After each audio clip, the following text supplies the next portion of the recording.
Alright mga ka-tracker, welcome sa ating YouTube channel vlog. For this video, ipakita ko lang sa inyo itong unit na kadarating lang dito sa Cavite, galing tong Subic.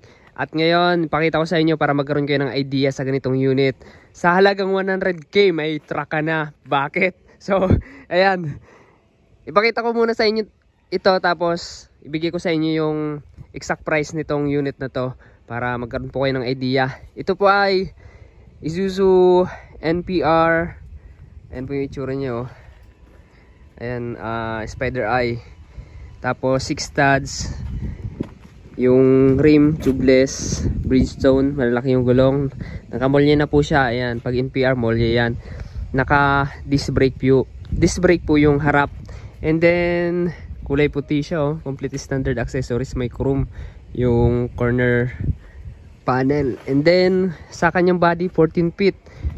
Ayan po yung itsura niya, wingban. Naka-wingban po siya Ayan, 6-wheeler 4x2. Tapos chassis maganda, original na nakakabit dito sa unit.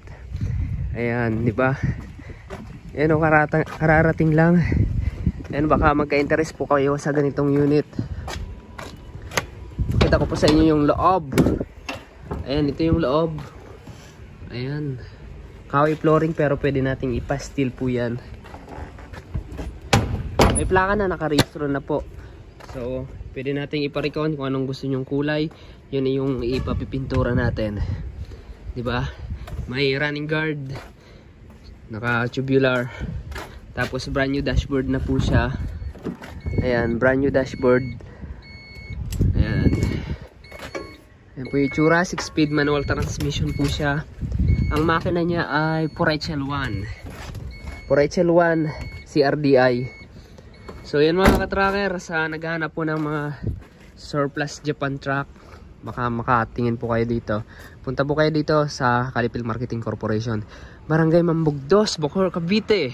Ayan, solid na po yan So ang ganitong unit mga ka-tracker, nagre-range na to ng may dadaan lang.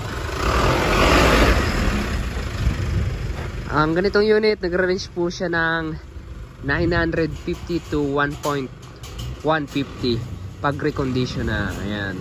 So dito po bukas po kami ng Monday to Saturday 8 AM to 5 PM.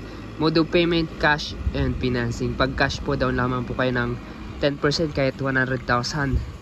And then kapag ilalabas na yung unit, sa kanyo i-fully paid. Kasi may 3 weeks na paggawa po sa unit kapag nire-recondition. Sa financing naman, meron kaming accredited financing company na pwede nyong pag-applyan. Kailangan lang ng 3 latest bank statement, business permit, DTI, and then valid ID, tapos yung application form. Kapag na-approve, yan, depende po sa financing kung magkano yung monthly amortization, yung down payment, saka yung loanable amount. So yun mga ka-tracker, kung may tanong pa kayo, pwede po kayo mag-comment sa baba. Kindly contact us on our FB page, pakipalo na rin. Maraming salamat, God bless, bye bye. Don't forget to subscribe. Alright.